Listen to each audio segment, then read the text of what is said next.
Hello from Gardening at Dwensa here in Ireland, and today I'm bringing you somewhere a bit different. We're off on a trip to the zoo.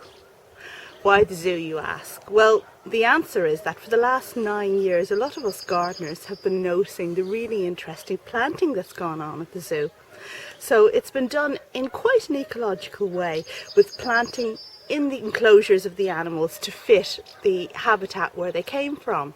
So giraffes, for example, have African plants in their enclosures, and it's all very interesting because a lot of these things aren't really hardy in Ireland, so how on earth do they get away with them outdoors at the zoo? Anyway, I'm going to listen to a lecture by the zoo's botanist, and I hope he is going to explain to us all the tricks of his trade.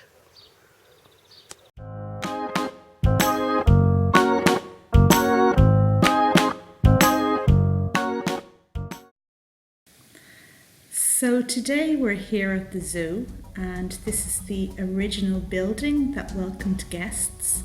Gordine Nahanvaha, that's in the Irish language, just means zoo. And the zoo was established in 1830. And to put that into perspective, this was only a few short years before the Great Irish Famine. As you can see, our zoo is beautifully planted.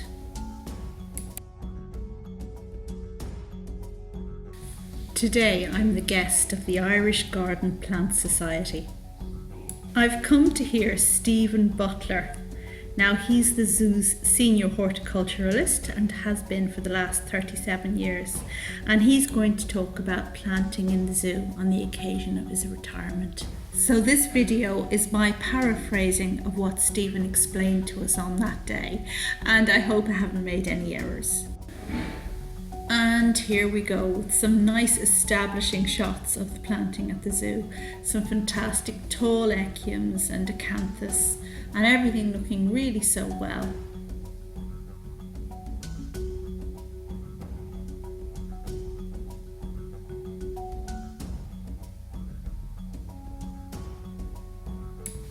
This plant, of course, is Echium pignanina, and don't they grow them tall at the zoo?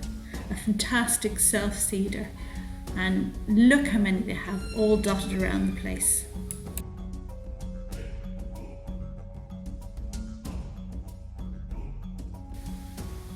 So we'll start off over here at the South American house and some cute little monkeys. But here we're presented with the first problem that the horticulturalist at the zoo has. His planting area is a very small corridor, the corridor between the animal's enclosure and the fence. So quite a small space and very hard to get any kind of semblance of planting in there, anything that's going to make any impact in terms of making the area look like the part of the world that the animal came from. And the second challenge is to find plants that animals won't eat. And that differs by each individual type of animal. This plant behind the fence is Libertia, and it's been hit particularly badly by frost, unseasonal frost we had last winter. But its great advantage is that it contains crystals of calcium, which is unappetizing to most animals. In fact, the zoo ended up with the National Collection of Libertia for exactly that reason. I can tell you from personal experience that Libertia is a bitch to get out. In fact, Stephen recommended using a crossbar. Moving swiftly along to the Asian jungle area, and you can see some of the fantastic planting that's going on here. And just to give you some perspective, I know we want to look at the plants, but if you look there in the background, yeah, Asian elephants.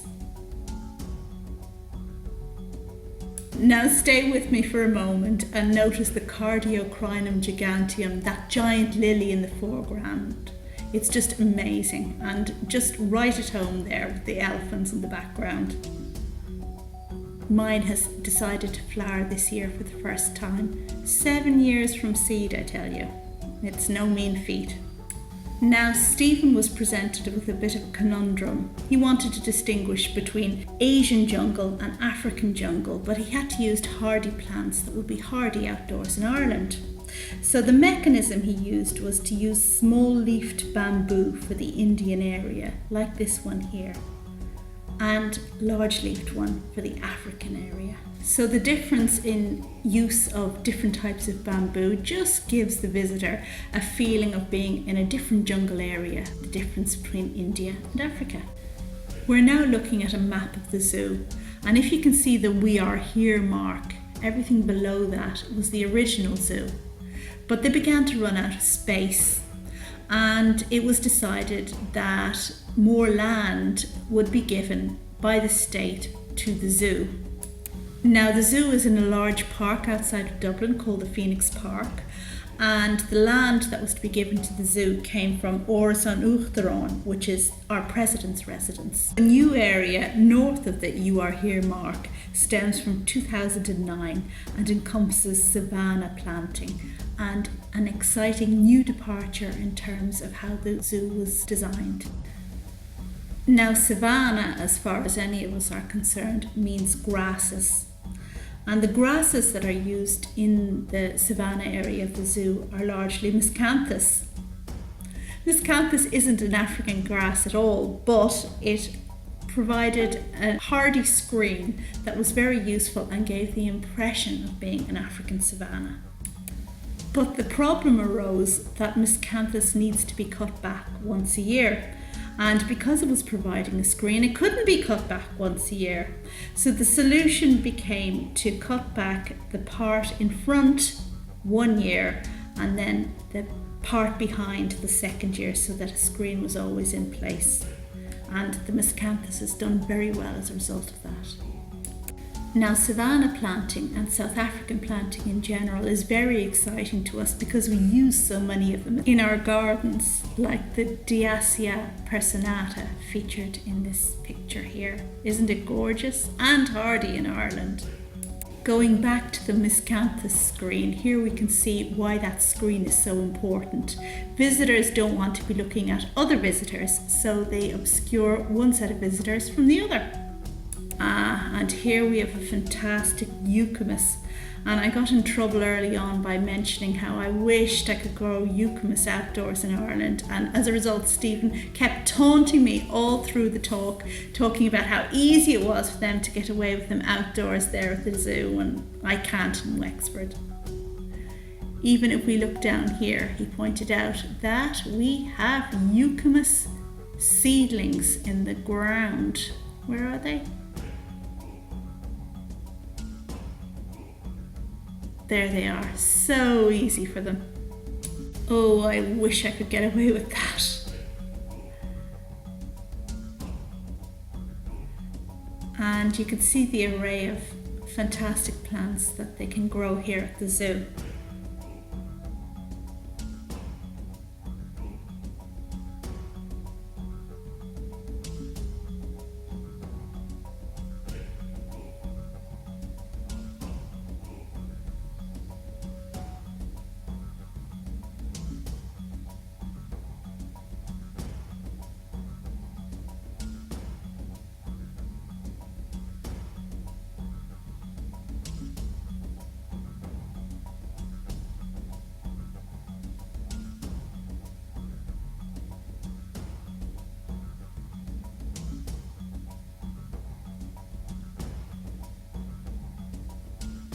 Now we're looking at some fantastic Watsonias and Salvias, and this one is called the baboon's bottom. It's supposed to smell like a baboon's bottom.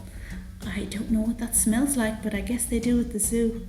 And there was more taunting here with these giant clumps of eucalyptus that I can't grow in Wexford, but they can grow in Dublin. And more fantastic Watsonia. They really looked quite magical.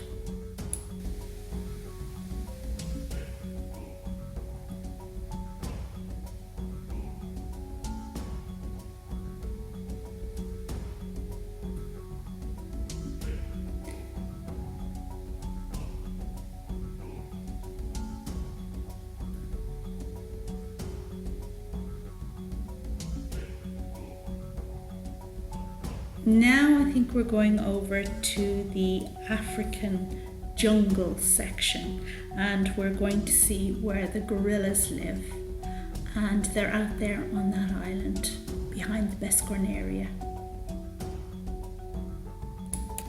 Salix purpurata is apparently a plant that the gorillas don't eat, so it's planted on their island, although they have been seen eating the young catkins off of the plant, which is great because they're exercising their intellect to go find the food as they would normally in the wild.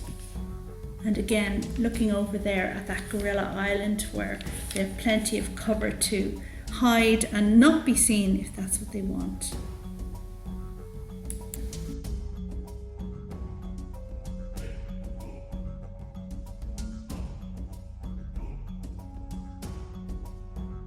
And here's some more gunnera. Now, a question for you. What makes flamingos pink? I bet many of you are answering that it's because they eat shrimp that they turn pink. And actually, that's part of the answer. The truth is that shrimp have cyanobacteria in them, and that's what turns them pink. And there's also cyanobacteria in gunnera, although that isn't pink. And here's another question for you. Why are some leaves red? Or why are the undersides red? Or why are the new leaves red? And the reason is that red is usually associated with shriveled older leaves in autumn. And that's what the animals think, so they don't eat them. So the ability to turn its leaves red, or at least the undersides, which are of course what the animals see when they're looking for something to eat, is a clever evolutionary device that some plants have developed. This here is a beautiful buddleia, but I didn't catch which species it was. Gorgeous. And here we have a grevillea, Rosmarinifolia, I think. Beautiful, beautiful flowers. And now just getting some more pan shots of the zoo that we have visited and enjoyed with Stephen Butler.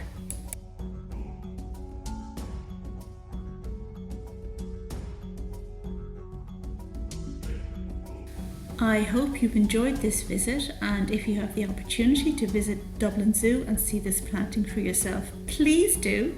I hope you liked this video, and if so, give it a thumbs up and subscribe to me for lots more gardening fun like this. And finally, a tribute to Stephen Butler, head horticulturalist at Dublin Zoo for more than 37 years. He'll be sorely missed. Thank you, Stephen. Thank you for all you've done for the nation.